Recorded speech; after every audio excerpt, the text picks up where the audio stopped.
कोशिका का वह कौन सा अंग है जो बिजली घर या ऊर्जा घर या पावर हाउस कहलाता है, क्योंकि वो ऊर्जा पैदा पैदा करता है और संजो के रखता है अपने पास। माइटोकॉन्ड्रिया। सिंगुलर है माइटोकॉन्ड्रियन, प्लूरल है माइटोकॉन्ड्रिया, बहुवचन। और कैसे बनाना है माइटोकॉन्ड्रिया, कॉपी में या पेपर में देखते हैं। गोला है, कई तरह के गोले होते हैं, छोटे गोले और लंबा, और कई प्रकार के मिलते हैं, सिलेंडर जैसा। इसके आकार बहुत सारे होते हैं, लेकिन हमने चलो ये इस तरह का बनाया।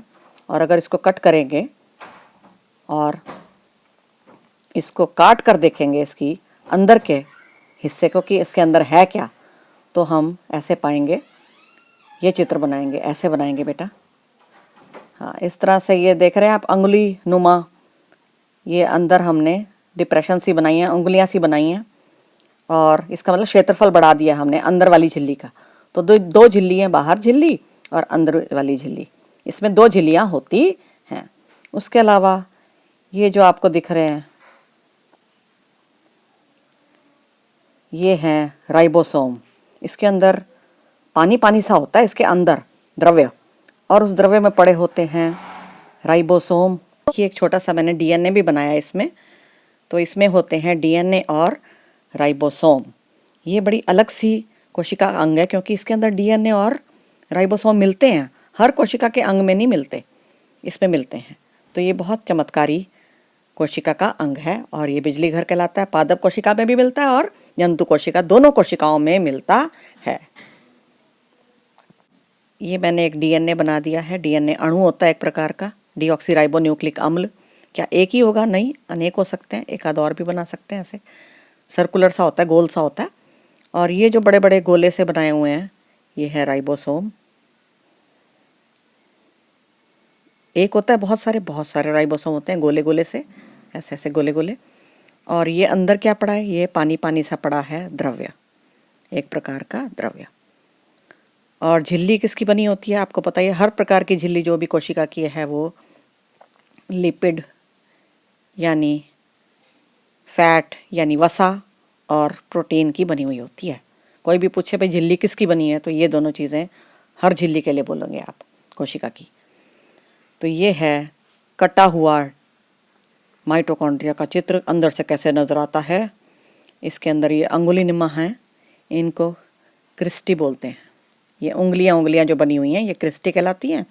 यानी कि भीतरी झिल्ली मुड़ी हुई है, अंगुलियां बना रखी हैं उसने, अंगुली जैसे आकार बनाए हुए हैं। क्यों? क्षेत्रफल बढ़ाने के लिए। इस प्रकार से उसने क्षेत्रफल बढ़ा दिया है अंदर वाली दीवार ने अपना। क्यों? ताकि इस पर ऊर्जा पैदा हो, एटीपी के रूप में ऊर्जा का निर्माण हो सके, बने। पादप और जंतु दोनों कोशिकाओं का एक महत्वपूर्ण अंगक है माइटोकॉन्ड्रिया। बहुत सारे माइटोकॉन्ड्रिया मिलते हैं एक कोशिका के अंदर। सिंगुलर है यानी एक वचन है माइटोकॉन्ड्रियम, प्लूरल कहलाता है यानी बहुवचन माइटोकॉन्ड्रिया। और ये असली माइटोकॉन्ड्रिया कैसे दिखते हैं असल में, वो हैं, उसका चित्र है। और उसी को अगर उसकी काट देखी जाए तो ये बनाई हुई है, उसके अंदर से कट के अंदर से कैसे नज़र आएगा।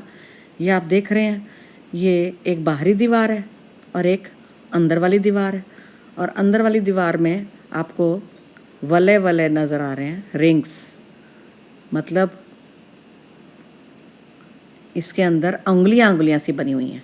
अंदर वाली दीवार में आपको दिख रही हैं ये अंगुलियां, ये सारी। ये क्या है? इनको आपकी किताब में वलय के नाम से बताया गया है, यानी कि रिंग्स टाइप। और इनके ऊपर फाइनली एटीपी पैदा होते हैं, एनर्जी यानी ऊर्जा पैदा होती है एटीपी के रूप में। उसको संजो के भी रखा जाता है, माइटोकॉन्ड्रिया ही रखता है, बनाता भी है और रखता भी है। और पादप की मदद कोशिका और जंतु कोशिका की मदद करता है, उसे ऊर्जा देता है। माइटोकॉन्ड्रिया के कार्य, ये करता क्या है, मदद कैसे करता है कोशिकाओं की, अंदर होता क्यों है।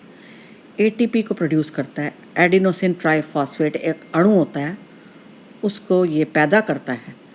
तो ये क्या होते हैं? एक प्रकार की ऊर्जा, मुद्रा, जो कोशिकाओं में मिलती है, पादप कोशिका में भी और जंतु कोशिका में भी। एटीपी कौन बनाता है? माइटोकॉन्ड्रिया एटीपी बनाता है, एक प्रकार के अणु जो ऊर्जा से भरे हुए होते हैं। जब एटीपी टूटते हैं तो उनमें से ऊर्जा निकलती है, और वो ऊर्जा किस काम आती है? कोशिकाओं के काम आती है। भाई कोशिका ने बहुत काम करने हैं, जनन करना है मतलब अपने जैसी पैदा करनी है, और परिवहन करना है, आदान प्रदान करना है, ऑक्सीजन का, कार्बन डाइऑक्साइड का, भोजन का इधर से उधर लेके जाना है। इस सारे कार्यों में एटीपी चाहिए होते हैं, जो माइटोकॉन्ड्रिया देता है, क्योंकि वो ना केवल बनाता है, वो उसको संभालता भी है। तो यानी कि सेकंड पॉइंट आ गया, ऊर्जा यानी कि एटीपी को ना केवल बनाना, उसको स्टोर भी करना, उसका संग्रहण करना, ये काम है माइटोकॉन्ड्रिया का, जो पादप कोशिका और जंतु कोशिका दोनों में मिलते हैं, बहुत सारे होते हैं, और समय समय पर ये कोशिका को देता रहता है। कब कब? जब भी कोशिका को ज़रूरत होती है, भाई हाँ भाई ऊर्जा दे दो, ये प्लीज़ दे दे, तो माइटोकॉन्ड्रिया कहता है ये ले, एटीपी के रूप में ऊर्जा ले, एडिनोसिन ट्राइफॉस्फेट। बहुत बार एटीपी का फुल फॉर्म, पूरा रूप पूछ लिया जाता है।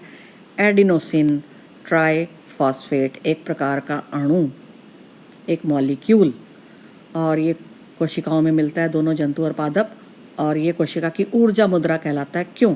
ये एनर्जी का चेक है, एनर्जी का चेक भी कहलाता है इंग्लिश में देखो तो, क्योंकि चेक से क्या होता है? आप बैंक में जाते हो, चेक डाला, आपको पैसे मिल गए जी, ठीक है, क्योंकि चेक डाला और आपको पैसे मिल गए। तो ऐसे ही एटीपी को तोड़ा तो आपको क्या मिल गई? ऊर्जा मिल गई, पैसे नहीं, ऊर्जा मिल गई। इस प्रकार से कोशिका को ऊर्जा मिलती रहती है एटीपी को तोड़ तोड़ के, जिससे वो अपने काम करती है। माइटोकॉन्ड्रिया का तीसरा कार्य है, क्योंकि इसमें डीएनए होता है, डीऑक्सीराइबोन्यूक्लिक अम्ल होता है इसके अंदर, जो हर अंगक में नहीं मिलता। किस किस में मिलता है? केंद्रक में मिलता है, क्लोरोप्लास्ट यानी कि प्लास्टिड में मिलता है, और माइटोकॉन्ड्रिया में मिलता है। इन तीनों में डीएनए होता है, जो बड़ा चमत्कारी, बड़ा कमाल का अणु है, ये भी एक अणु है। और उसके अलावा राइबोसोम होते हैं।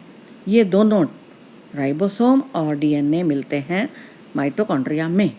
इन दोनों के कारण ये अपने कुछ प्रोटीन स्वयं बना पाता है। इसी प्रकार ये अपना जनन भी कर पाता है।